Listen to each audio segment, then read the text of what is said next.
여러분 안녕하세요. 9월 22일 여의도 펀드매니저TV 금주시장 전망 및 투자 전략 시작해 보도록 하겠습니다. 네, 잘 지내고 계십니까? 날이 아주 좋은 날이네. 비가 좀 그치고 굉장히 깨끗한 공기 환경인데 저도 어제 모처럼 백화점에 한번 놀러 갔습니다. 네, 수술한 2주, 3주 지났는데 잘 회복되고 있고요. 네, 아주 뭐 이대로 가면 빨리 이제 회복 속도가 빠를 것 같습니다. 우리의 관심은 이 다음은 뭐지? 이 다음은 뭐가 갈까? 이거 하나. 금반지 이후에 우리가 고민해야 될 것은 뭔가? 특히 여기에 이제 좋은 변수가 미국과 중국의 에이펙에서 서로 정상회담을 하기로 했죠. 10월 31일에서 11월 1일 사이 에이펙이 경주에서 열리는데 이때 미중과의 관계, 또 한국과 미국도 뭔가 여기서 결판을 내려고 하는 것들, 관세 협상에 대한 것들, 이러한 것들이 얽히고 설킨다면 시장의 색깔이 좀 변하지 않을까. 여기에 또 10월 달 이제 실적 발표 시즌으로 넘어가 보는 거죠. 변수가 또 실적 발표 시즌, 또 연말이라는 모습, 그 다음에 그 사이에 긴 연휴, 이러한 것들이 얽히고 설켜서 투자 전략을 똑바로 정신 차리고 세워야 될 그러한 중요한 시기인 것 같습니다. 기본적으로 3분기 실적과 내년 성장성이 섞여 있는 종목을 찾아야 되는데 쉬운 건 아니죠. 일단 반도체는 무조건 디폴트 값이다. 반도체는 픽스를 해놓은 상태에서 추가로 알파 섹터를 찾고 섹터 밑에 있는 종목을 찾는 게 여러분들이 이번 주에 해야 될 그런 일인 거죠. 끊임없이 연구하고 끊임없이 도전을 해야 될 그러한 시기인 것 같습니다. 네, 생각도 많고 세워야 될 것도 많고 공부도 해야 될 것이 많은 금주 시장 전망 및 투자 전략 출발해 봅니다. 구독, 좋아요 많이 눌러주십시오. 네, S&P 500 한번 봅시다. 6664. 네, 뭐 여기서 5년짜리 그래프인데 이거 50일 이동평균선 위에서 너무 고평가가 된 건 이격도가 좀 심해지죠. 네, 이런 부분은 좀 걱정입니다. 나스닥도 22,631 똑같은 모습이죠. 나스닥은 더 이격도가 50일 이동평균선에 비해서 올려가 있다. 네, 코스피도 마찬가지죠. 우리 코스피도 아주 뭐 3,445. 이 세계 지수 모두 또 글로벌에 있는 모든 주식시장들이 다 열을 내는 뿜는 그러한 하루다. 이 기본에는 기본적으로 유동성이 있죠. 네, 유동성. 그 다음에 관세 협상이 마무리되는 불확실성의 해소. 또한 내년에 대한 기대감. 여기에 HBM을 중심으로 한, HBM이 아니죠. AI를 중심으로 한 새로운 미래 먹거리 성장 동력이 꺼지지 않고 지속적으로 시장에 훈풍을 불어넣는 것. 이러한 것들이 얽히고 설켜서, 그리고 돈이 더 이상 부동산이나 이런 쪽으로 가기 힘드는데, 여기에 금리 인하가 더욱 추가가 되면서 바닥을 견고히 해주고 글로벌 시장에 돈을 불어넣고 있는 것들이 시장을 끌어올리는 요인이다. 하지만 마음 한켠에서는 고밸류에이션에 대한 걱정도 있는 거죠. 하지만 주식시장은 불안의 벽을 타고 올라가듯이 현재 불안의 벽을 타고 올라가고 있습니다. 네, 토요일 새벽에 끝난 금요일 미국 주식시장을 한번 살펴봅시다. 다우는 플러스 0.37, 나스닥은 플러스 0.72, S&P 500은 플러스 0.49. 뭐 그렇게 아주 훌륭하진 않지만 굉장히 강한 모습으로 장이 끝났다. 그 이유를 한번 살펴봅시다. 금요일 시장의 가장 큰 호재는 미중 정상통화를 했다는 거죠. 그러면서 뉴욕 증시가 3대 지수 동반 상승을 했다. APEC이 10월 30일에서 11월 1일 경주에서 열리는데 여기에 서로 회담을 하기로 했다. 한미, 한중, 미중 여러 가지 것들이 있는 거죠. 한편 또 악재로는 미 상원이 이날 연방정부의 일시적인 업무정지, 셧다운을 막기 위한 임시 예산안을 부결하면서 불확실성은 남아 있습니다. 이로 인해 연방정부의 셧다운 우려는 커지고 있는데 아직까지 이게 시장에 부정적으로 작용하고 있지는 않는 것 같아요. 이번 주에 한번 지켜봐야 될 것 같습니다. 자, 이제 본격적으로 금주 시장 전망 한번 해봅시다. 먼저 긍정적인 요인이 뭐가 있는가? 이번 시장의 가장 큰 상승 종목은 풍부한 유동성이다. 이 유동성이 마르지 않고 있다는 거죠. 예, 지난주 코스피는 사상 최고치 형식을 이어갔습니다. 9월 약세 요인이 무색하게 한국뿐만 아니라 글로벌 증시 전반, 가상자산, 연금자산인 금, 심지어 채권 가격까지 상승한 모습이 나타났다. 에브리싱 랠리, 네, 장이 펼쳐지고 있습니다. 이번 상승장의 가장 큰 동력은 풍부한 유동성이다. 유동성이 꺼지지 않고 있다는 거죠. 9월 미국 기준금리 인하까지 맞물리면서 유동성 장세가 한층 더 힘이 실렸다. 풍부한 유동성을 바탕으로 시장은 순환매를 거듭하며 우상향할 것으로 전망이 되고 있고 하고 있는 거죠. 두 번째, 여기에 올해 금리 인하가 추가로 2번 더 있을 것 같다. 저는 뭐 2번 더 있을 것 같죠. 네.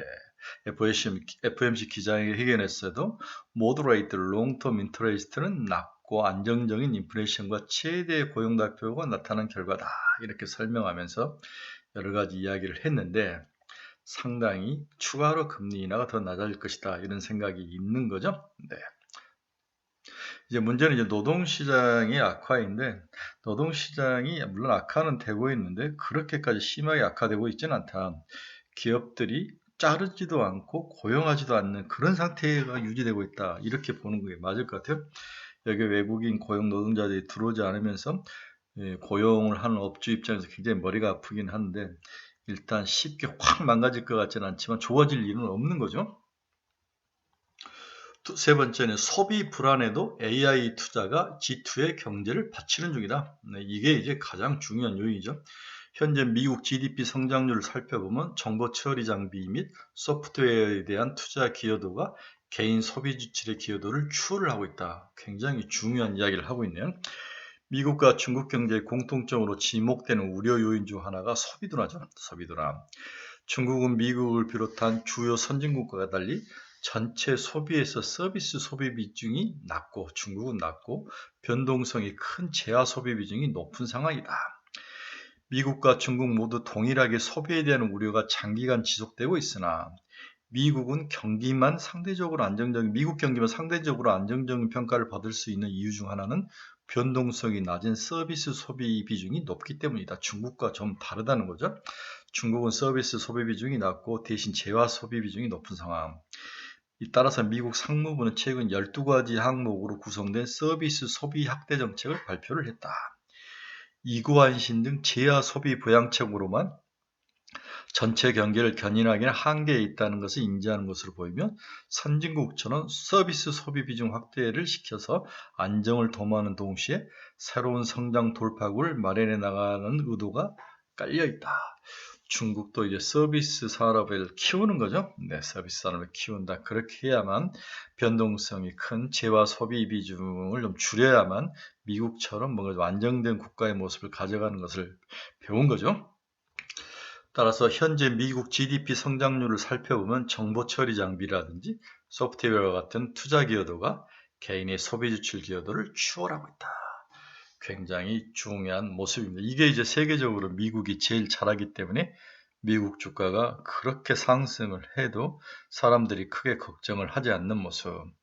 이게 이제 AI를 기반으로 한 서비스 산업의 새로운 영역을 개척하고 돈이 거기로 쏠려 들어가고 여기에서 수익이 증가하는 모습, 이런 것들이 미국과 중국의 차이점이지 않을까, 그런 생각을 해봅니다. 결국 고용 둔화에 따른 구조적 소비 이출이 현실화되더라도 투자가 경기 방어 역할을 수행할 수 있으며 투자 확대는 후행적으로 고용까지 회복시킬 수 있다는 점에서 미국의 경기 침체와는 거리가 멀어질 것으로 판단이 되고 있다. 미국은 그렇게 경기가 침체하지 않을 거라는 거죠. 중국의 경우는 제한적인 부동산 착공 수요로 이것만으로는 투자의 효과가 제한적일 수밖에 없는 거죠. 다만 상대적으로 여유로운 정책 여력과 지속적인 개입이 경기 방어 역할을 수행할 것으로 중국의 경제는 판단을 하고 있습니다. 지금까지 중국 정부의 소비 부양책은 이구환신 등의 소비 상품 중심이었다면 최근에는 서비스 소비까지 확대하는 새로운 부양책을 발표하며 강한 소비 부양 의지를 필요감에 따라 G2가 이렇게 새롭게 서비스업을 추가로 육성을 한다면, 특히 중국이 육성을 한다면 글로벌 시장은 우리가 생각하는 만큼 쉽게 빨리 침체할 것 같지는 않다. 여기에 기반이 되는 게 AI의 강력한 모멘텀이 뒷받침되고 있는 거죠. 중국도 여기에 사활을 걸고 있습니다. 네, 소프트웨어 인포메이션 프로세스의 기본도 이렇게 올라가고 있죠. 네, 이렇게 올라가는 모습. 미국과 중국의 소매 판매가 그렇게 나쁘지 않다, 꺾이지 않았다는 거죠. 중국의 연간 GDP 대비 소매 판매, 미국의 연간 GDP 소매 판매 이렇게 올라가는데 중국은 하락하는 모습. 이 차이가 미국과 중국의 차이인데 중국이 이걸 빨리 다시 수정하려는 노력이 빨리 일어나고 있다는 것은 그나마 다행이다라고 봐야 될 것 같습니다. 자, 그러면 부정적인 요인은 뭐냐? 부정적인 요인은 고평가 논란이죠. 네, 고평가 논란. 이거밖에 없는 거죠. 매일 신고가를 경신하는 미국과 한국 그리고 글로벌 증시의 고평가 논란은 피하기 어렵다. 대체 어느 대목에서 꺾일지 불안의 벽을 타고 주가는 유동성과 AI 투자 힘으로 쭉 가는데 일단 고평가 영역에 들어와 있는 것은 사실인 것 같다. 버블은 아니지만 고평가 영역 상단에 들어왔다는 거죠. 미국 S&P 500 PER이 22.7배. 기존에 제일 높았던 게 23.5배였던 것 같아요. 가장 최근 거 거의 다 왔다. 그 다음에 유로스타 612개월 포워드 레이터 14.6은 뭐 걱정 안 해도 될 것 같아요. 네, 아직도 여유가 있고 니케는 19.8배. 네, 시장의 고평가 영역을 판단하는 지표인 게 RSI가 있죠. 네, 70을 넘어가면 고평가인데 지금 69.8 거의 70에 다 와 있는 거죠. 네. 고평가 영역에 거의 다 와 있는 S&P 500. 200일 평균을 상회한 종목수 비중도 61% 올라가며 고평가 영역에 들어온 거죠. 네. S&P 500 7의 상대 강도 추이도 149.7로 상당히 많이 올라가면서 고평가를 끌고 가는 게 M7일 수도, M7이 있다는 거죠. 네. 결국 AI가 미국 고평가의 원인이 되고 있습니다. 우리 한국은 12개월 퍼가 11.3배, 저는 11.5배까지 보는데 좀 다른 것 같아요. 네, PBR은 1.16배. 우리나라가 지금 11.5배니까 저는 12배까지는 충분히 올라갈 수 있다고 보고 있습니다. 12배 정도. 네, 일단 우리는 12배 넘어가면서부터 고민을 해봅시다. 아직도 오지 않는 12배에 고민할 필요는 없습니다. PBR도 1.5배까지는 갈 수 있어요. 지금 과거 1.3배인데 이렇게 고배당 정책하고 상법을 개정한다면 PBR은 1.5배까지 충분히 갈 수 있습니다. 우리나라는 아직 여유가 있습니다. 네, 금주 투자 전략 한번 봅시다. 반도체 포모를 이기는 법을 찾는 게 중요하다. 일단 포모를 이기려면 반도체를 사야죠. 네, 많은 분들이 주저주저 하시는데 사야 될 것 같아요. 네, 삼성전자와 SK 하이닉스를 좀 사고 여기에 추가로 알파로 소부장을 사는 게 제일 좋은 방법이다. 포모, Fear of Missing Out을 인한 급등 종목을 섣불리 뒤쫓기보다는 다음 순환매를 차례로 이기는 전략이 필요하다. 물론 제가 이 글을 쓰면서 고민을 많이 하긴 했는데 일단은 반도체주는 있어야 될 것 같아요. 9월 상승장의 주인은 단연 반도체이다. 저는 지난 금요일에 사야 된다고 생각하는 사람이 한 사람이었는데 오라클이 불러온 훈풍에 이어 D램과 낸드 가격의 상승, 엔비디아가 인텔에 투자했다는 소식까지 더해지면 투자자들의 최대 관심을 한몸에 받고 있죠. 삼성전자 SK 하이닉스의 9월 상승률은 15%와 31%를 기록하며 관련 소부장들이 크게 상승했습니다. TSK, HBSP 이런 종목들. 외국인 투자자들 또한 반도체를 집중 매수하며 9월 코스피 누적 순매수 7조 원 중 삼성전자와 SK 하이닉스 비중이 81%, 55.7조 원에 달할 정도로 크게 오른 거죠. 시장은 쉬지 않고 오르고 있지만 모든 투자자가 쉽지 않는 상황이다. 삼성전자, SK 하이닉스 및 반도체 소부장 관련 종목을 보유하고 있지 않는 투자자라면 시장 상승에서 소외감을 크게 느낄 수밖에 없는 장세. 하지만 이번 반도체 사이클을 놓쳤다고 아쉬워할 필요는 없다. 유동성 장세에서는 업종 순환매가 빠르게 진행되는 게 일반적이기 때문이다.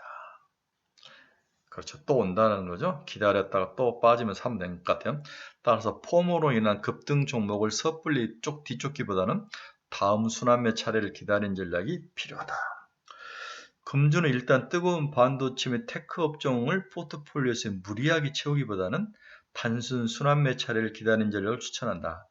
가격이 빠질 때만 들어가라는 거죠. 상승할 때는 들어가면 안 된다는 거죠. 반도체가 잠시 숨고르게 들어간다면 바이오 및 성장주가 빛을 발할 것이다. 중소형주가. 기존의 주도주 조방호는 작은 변동성과 함께 순환매적인 흐름을 이어가며 등락을 반복할 것으로 보여 상승 시 소폭 줄이는 전략을 추천한다. 이 돈을 가지고 반도체를 사라. 다만 원전은 지난주부터 오클로나 뉴스케일 파워 다시 뜨기 시작하면서 지속 보유를 추천한다. 오클로와 뉴스케일 파워 좀 봅시다. 어제 새벽에 끝난 미국 주식시장에서 가장 눈에 띄는 게 원전이었죠. 뉴스케일 파워 22.69%. 와우. 다음에 오클로가 있었는데, 네, 오클로도 28.83%나 오르는 아주 놀라운 모습을 보여주죠. 오클로는 6개월 동안 386%나 상승했습니다. 1년 동안 1507%나 상승할 정 10배 올랐다는 거죠. 네, 대단한 종목입니다. 이렇게 원전 시장이 부각되는 이유를 한번 살펴보면 큰 이유는 없던 것 같아요. 전문가들은 전 세계 원전 시장 규모가 10조 달러에 넘어설 것으로 예상. 인공지능 데이터 센터 등 에너지 수요 증가에 대응하기 필수적으로 에너지원의 역할을 이 원전 이외에는 할 방법이 없다. 네, 그렇죠. 투자자들의 관심을 끈 대표적인 원전 기업이 일제히 랠리를 펼치고 있는 이유이다. 미국 시간 기준 금요일 종가 테슬라를 보면 2.21% 상승, 나쁘진 않았습니다.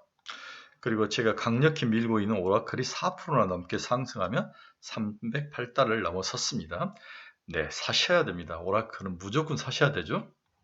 엔비디아는 0.24% 상승, 네, 브로드컴 마이너스 0.12, 팔란티아는 3% 상승하면서 182달러. 네, 팔란티아 고민스럽네요. 네, 팔려고 했더니 치고 올라와서 저는 나머지 50%를 좀 주저주저하고 있는데 고민스럽습니다.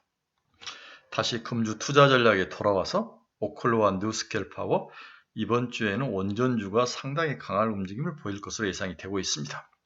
두 번째로 금반지 다음은 로봇, 바이오, 중국 수혜주, 여행이나 엔터, 네, 양자컴 이렇게 저는 보고 있습니다. 노란봉투법, 주 4.5일 입법 등 주가가 크게 상승하였으나 추가 상승이 전망된다. 급속한 노동시장을 전하는 사회혁명 같은 일이기에 지속 관심이 필요하죠. 이제는 다시 사람을 많이 뽑는 시대로 돌아가지 않을 것 같아요. 로봇이 이 모든 문제를 해결할 수 있는 대안이 될 수는 없지만 최선의 대안은 될 수 있다. 그렇죠? 바이오는 하반기에 갈수록 에로가 나올 가능성.